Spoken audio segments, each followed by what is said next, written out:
would like to take a moment to introduce Jim Sanders. Jim Sanders is a Senior Vice President Operations for Enbridge Gas, a big Canadian company, a big part of Canada's success. And in his role as Senior VP Ops, Jim's primarily accountable for the construction, the operations and maintenance of Ontario and Quebec natural gas distribution systems.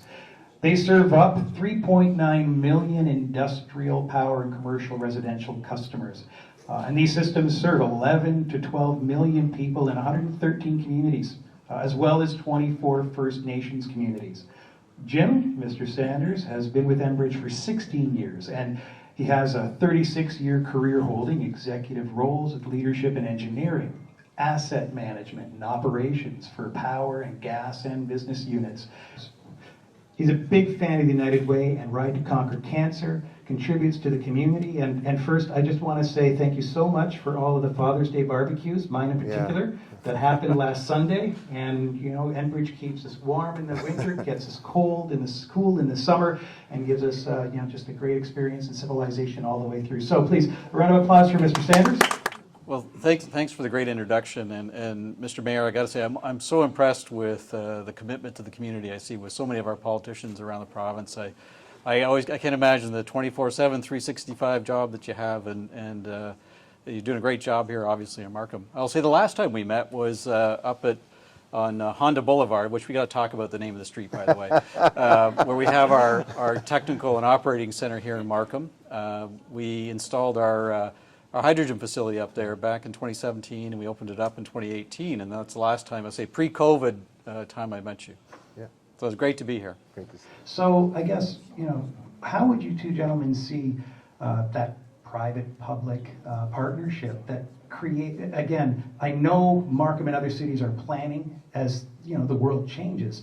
How do you guys see that working, and you gentlemen see that working and working together to make that transition happen over the next 10, 20, 50 years? Because it's not overnight, it's a lot of work, right? But, you've raised an interesting point around the time frame for infrastructure development and build, and I don't need to inform the mayor about how complicated it can be to build infrastructure and long-lasting infrastructure. In Ontario, if you think about modern energy infrastructure, it got started about 100 years ago.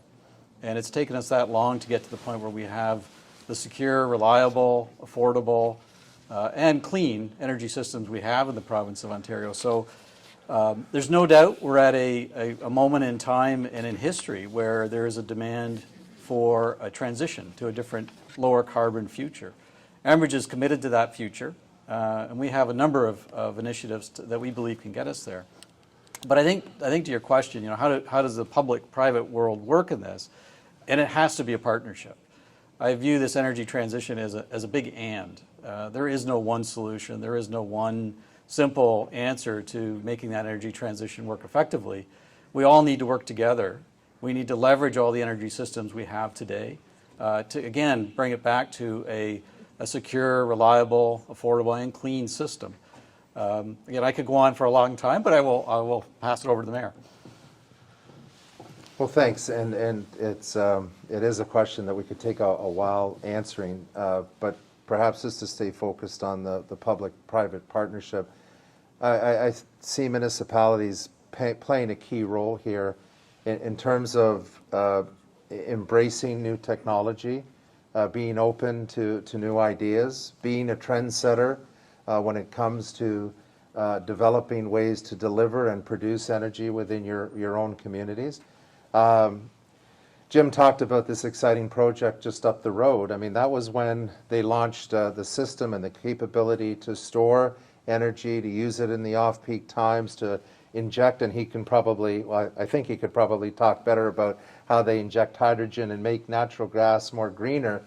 The fact is now I think we got over 300 homes. 3,000. 3,000 homes, sorry, I knew it started with a 3. Yeah. 3,000 homes that are connected to that system that are now using that greener natural gas.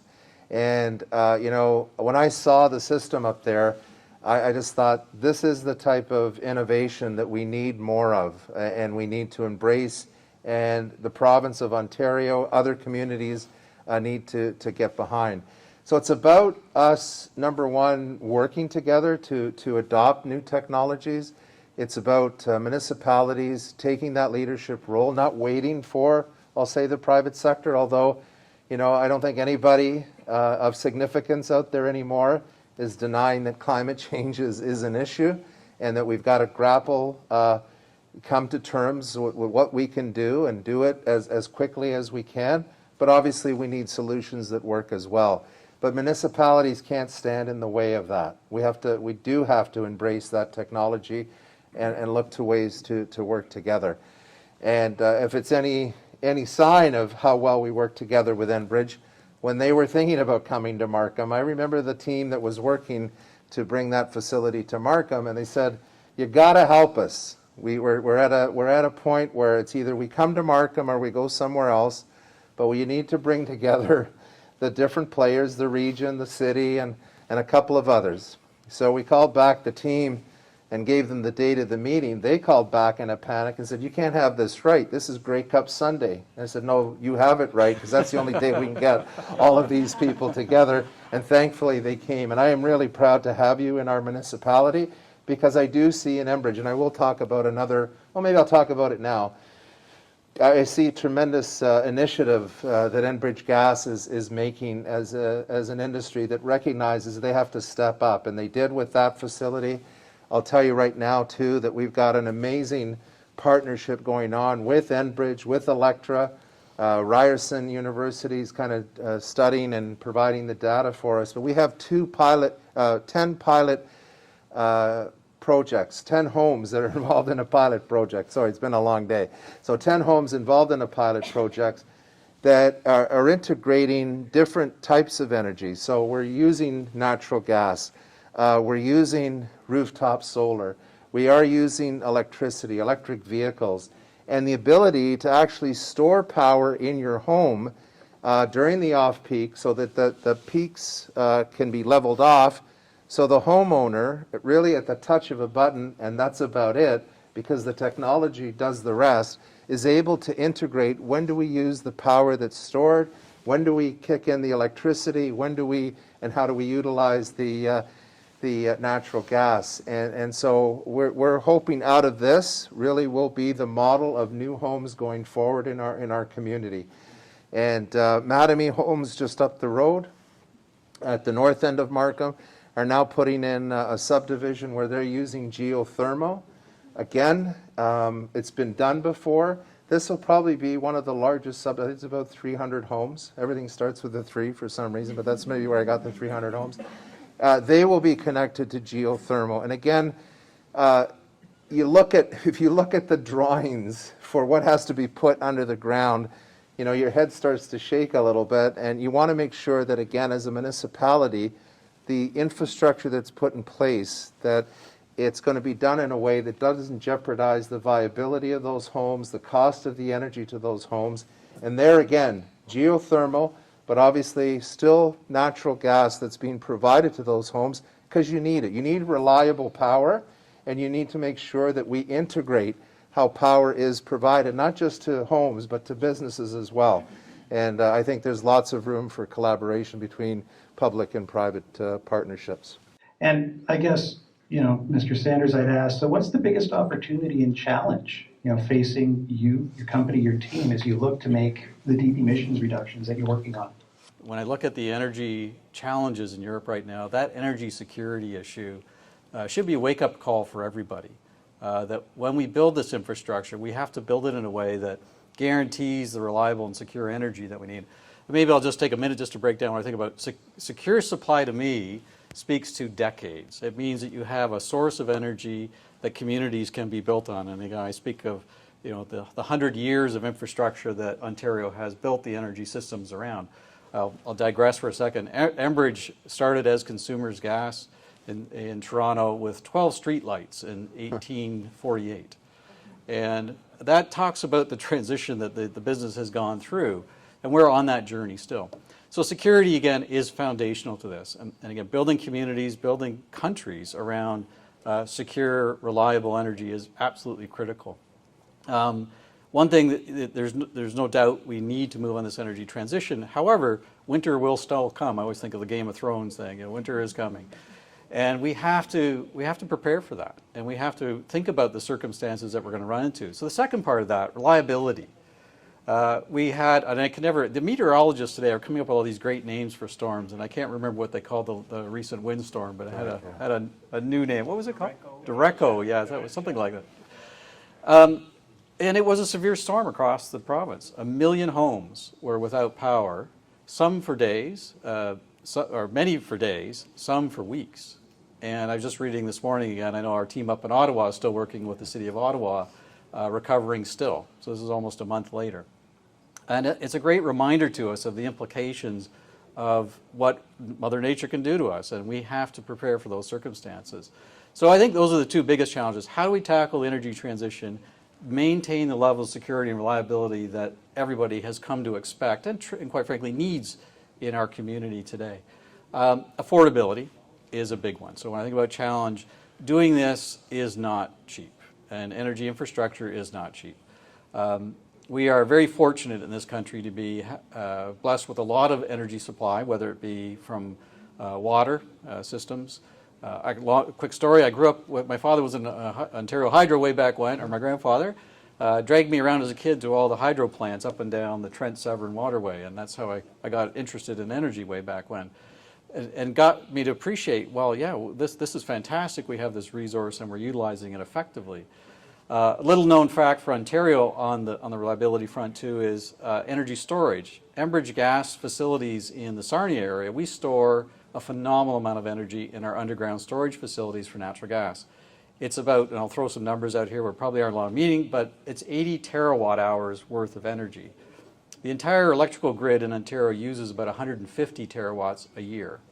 So we're storing over 50% of that every year. And that's available for us when the severe winters hit.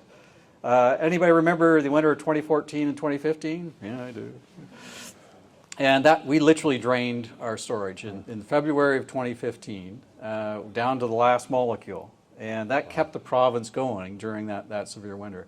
So it's that kind of challenge that we have to think about when we're looking at the new infrastructures, that we will make the criteria to say, okay, we can do that and still make the energy transition. The opportunities are all phenomenal. I mean, as an engineer, I get very excited about all these technologies. And Mr. Mayor, we saw the facility that we built up in Markham. Some very fascinating technology with electrolyzers and fuel cells. We produce hydrogen out of the electrolyzers. We stored it in tanks. We could turn it around and produce power out of that. And subsequent to that, we're now injecting it into the natural gas grid. So it's technology like that. We have other options where we have renewable natural gas, which I think is a phenomenal opportunity for municipalities, in particular when I think of sewage treatment plants, the garbage waste stream, and converting that to renewable natural gas. The City of Hamilton is using some of that renewable natural gas that they generate to power their buses, for example. So literally a carbon neutral, I think they even call it carbon negative, system for fueling their buses. The potential for renewable natural gas is quite phenomenal. And it reminds me of the development of a number of resources. It started off very small, and then the more we talk about it, the number gets bigger and bigger on the potential for renewable natural gas. Carbon capture and storage is another technology that we have as an opportunity, where we have energy requirements that are very difficult to electrify or very difficult to supply with other sources. We have technology to remove the carbon and store it underground, but still allow the energy to be used in industry. So steel is a great example where we could do that, and power plants and that sort of thing. The combined heating systems the Mayor talked about with Electra, I think is a huge opportunity for the province. This is where we call it hybrid heating. Peak energy can be supplied from natural gas, but off-peak can be provided through either geothermal or air source heat pumps. So I could go on again all day on the opportunities. There's many of them, and there's also many challenges. So the greatest challenge, and it really is, it doesn't matter what community you live in or work in, 70% of the greenhouse gases come from automobiles and buildings, right? Yeah. I mean, it could be a little bit higher. I've seen some higher figures about that. So that kind of tells you how big the problem is. If we're going to reduce greenhouse gases in a meaningful way. And so, Jim described how an industry that he's involved in has begun to respond to that. I can tell you here in Markham, again, we've been a real leader in sustainability. You can't often see them, but if you go to any of the large community centers, Pan Am, any of the larger community centers, we have one of the largest rooftop solar portfolios in the province of Ontario. We have buildings like this one that are hooked up to our district energy system, which is just down the road, and we've got another one out in the East End that serves heating and cooling for the hospital and the Cornell Community Center in the East End. So again, this is kind of a bit of a, I'll say a semi-centralized, not a huge centralized, but centralized plants that provide heating and cooling through underground piping, and again, reduces the amount of greenhouse gases. We're also embracing technology with our district energy system. One of the things that, sorry, I know time of day, but I don't know if there's any time of day to talk about, affluent that comes from toilets. But anyways, I was at a conference with the District Energy Association, the international one, and went to a seminar and saw how these systems can actually take advantage of underground sewage systems. And because of where Markham is positioned, thank goodness, you just don't think about this every day, but there's major sewer trunks that are coming through Markham down to the plants in Durham. The sewer line is very close to our district energy system. So we're looking at, again, using that technology to extract the heat, and there's a lot of heat. Because there's a lot of stuff, so there's a lot of heat. I was trying to put that as delicate as I could. But anyways, that again makes our system more efficient and reuses that energy and really does not impact the operation of the sewage system. So actually, this whole area here in what we call Markham Center, every building is hooked up to the district energy system. And when this area is complete, and to give you a sense of the size, from Woodbine over to Kennedy Road, you're really just seeing the very early beginnings of what will become a very concentrated area of development, because we wanted to do this in a place that's close to transit. And so that's why we have the Viva bus transit system that will operate like an LRT once more buses are put on that system. We have the Unionville GO station that will have 15-minute service. But when this whole area is complete, on paper right now, it's the largest LEED community in all of North America. And LEED is a particular certification system that speaks to the reduction of water and electricity and a number of other things. There's actually a builder, Times Group, just literally stone's throw away from here. They actually won a platinum award, and very few buildings in Canada have managed to achieve platinum. So again, that speaks to the building part. So here's a large community, and we can go back and do some retrofits, and the pilot project that I talked about will give us the possibility of going back to retrofit older buildings. But all of these new buildings, we're talking about millions of square feet of space eventually. Even the new York University building that's being constructed is hooked up to that system. So again, this is going to be a very sustainable area within the GTA, and there's more that's being layered on top of that. We've gone back and retrofitted all of our large community centers with lighting, and we actually have a competition between different facilities to see who can do a better job at energy reduction. So when 70% of your greenhouse gases are coming from buildings and vehicles, absolutely that's where I think the focus needs to be. We can do other things because we'll feel good about it, and we should, but if you want to make real tangible difference, that's what we have to tackle. And we're well positioned in Markham because, well, there are obviously 90,000 plus homes in Markham today. Markham's going to continue to grow, and these new areas will have the new technology either embedded from day one or at least pre-wired, have conduit in the home that allows for rooftop solar, a number of these other technologies that we've talked about. So that's the building side. On the vehicle side, Obviously, electric vehicles it's a major push, and it should be. Jim, that's great to hear how much electricity is being stored, but we know today that even if we had about 50% of electric vehicles on the road, we'd be challenged to provide the electricity that would be required for all those vehicles. So as more and more electric vehicles are going out, we can talk about the chargers that need to be put in place, but we actually need to be making major investments in the electricity grid in order to meet that future demand. And yes, storage, whether it's on a large scale like you're doing or within the individual homes and businesses, that's all going to help, but there is going to be an issue there.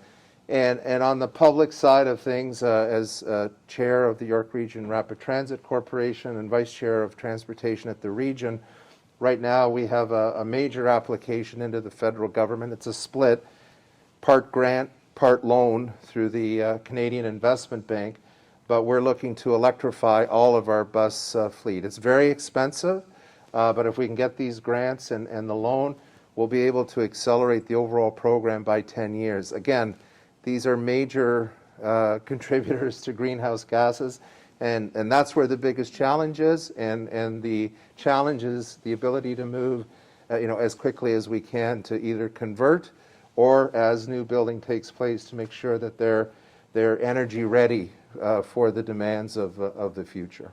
I know that with current global events have really reframed the energy discussion around reliable energy supply. So I guess, Mr. Sanders, how can Canada, come up with new ways to, provide energy security and meet the challenges of supply? Yeah, I mean, Canada, again, I said, we are blessed with a phenomenal amount of energy. And I think Europe looks at Canada as a potential safety valve for them in providing energy in the form of both liquid fuels and oil products, but also liquefied natural gas as a potential as well.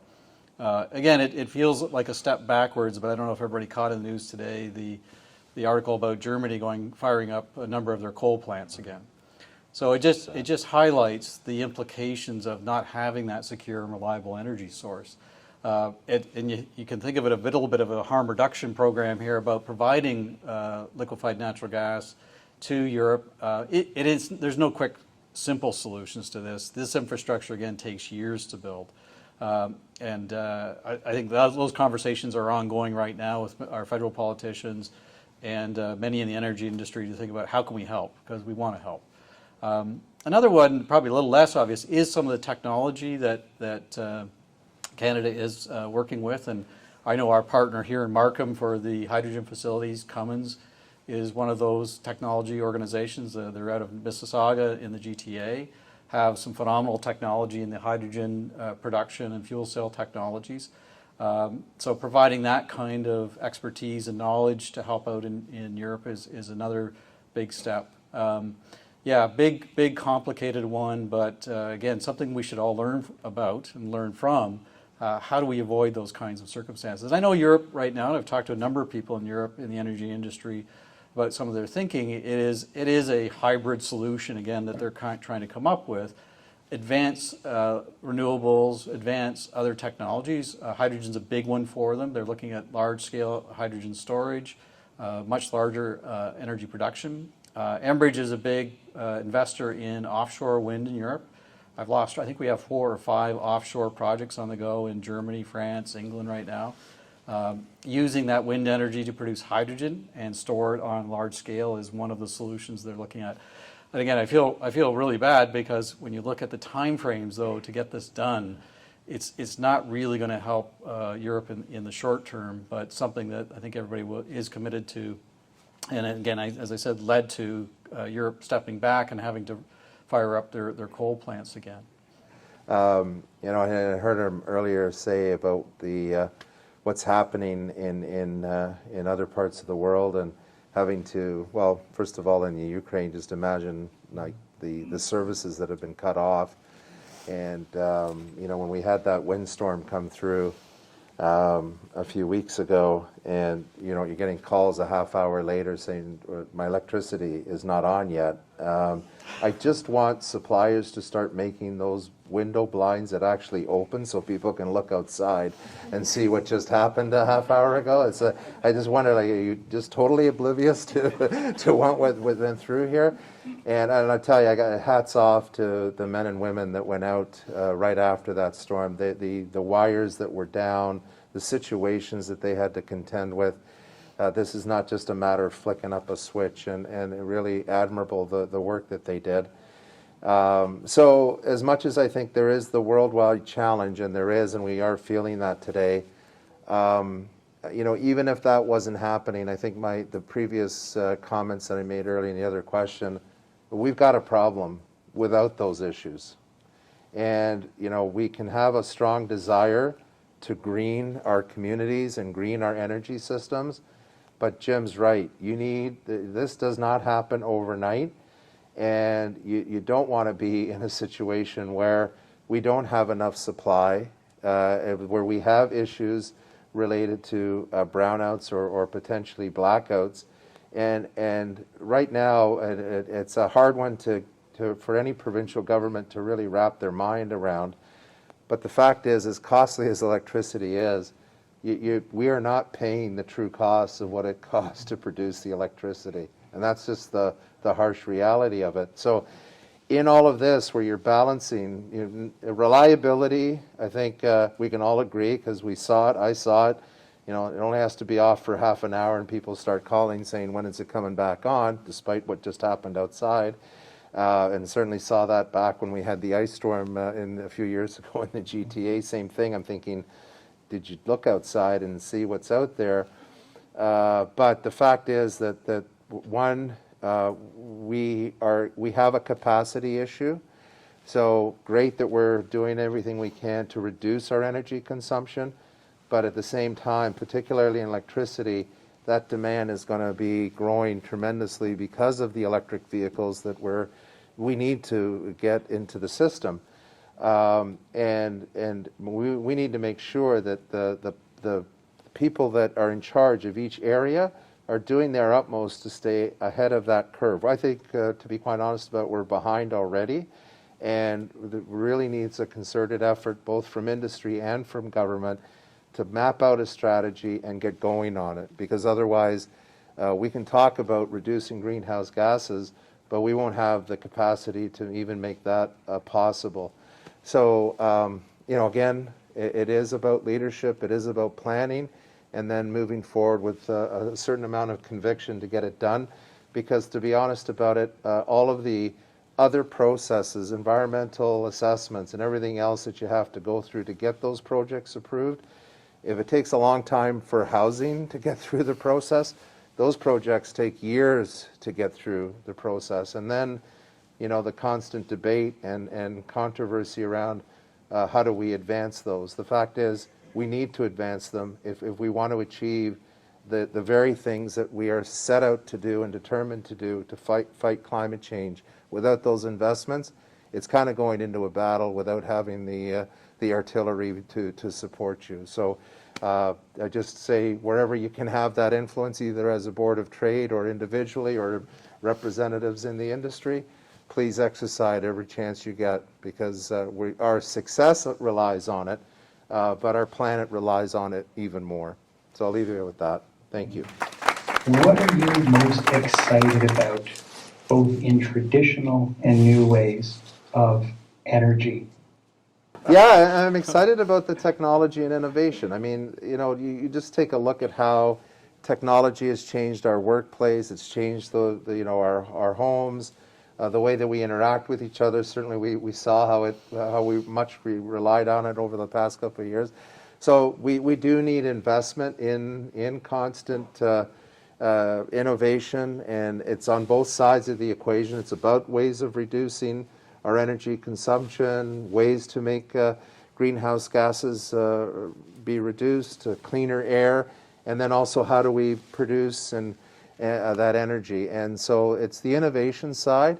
But I think just like the pandemic, not to the same maybe level of urgency, although it should be, I would say what I am encouraged about is really how business, government, and the industry leaders, the energy producers, are much more aligned today than they've ever been to realize we've got a problem on our hands and we better get to this and fix it. So that's encouraging. That's inspiring for me.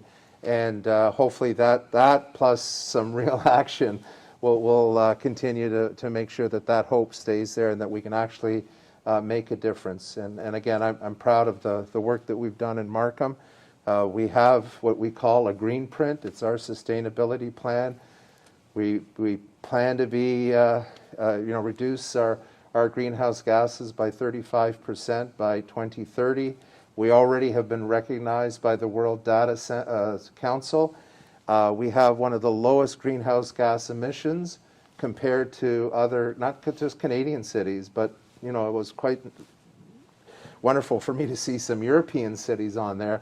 Now, in part, that's because of the industry that we have here, but I think it's also been our deliberate work as a city to reduce our greenhouse gas and our footprint. So very proud that we showcase quite well in that comparison.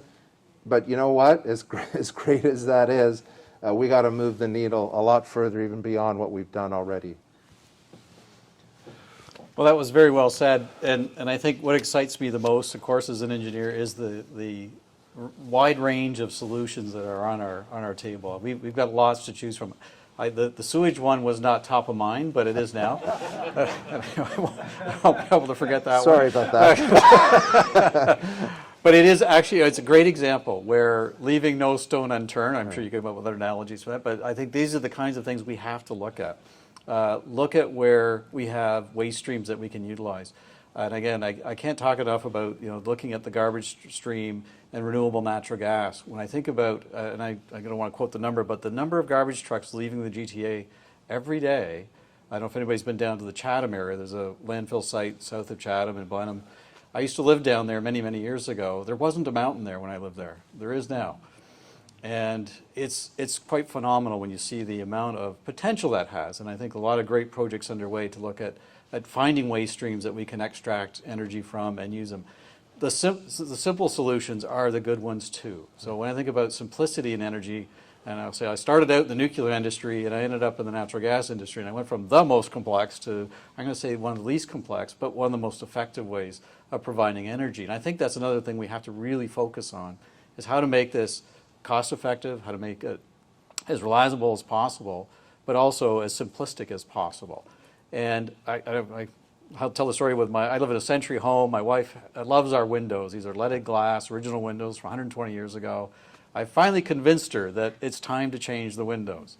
But I think again, the low cost, simple solutions, windows, doors, insulations, upgrading your heating systems.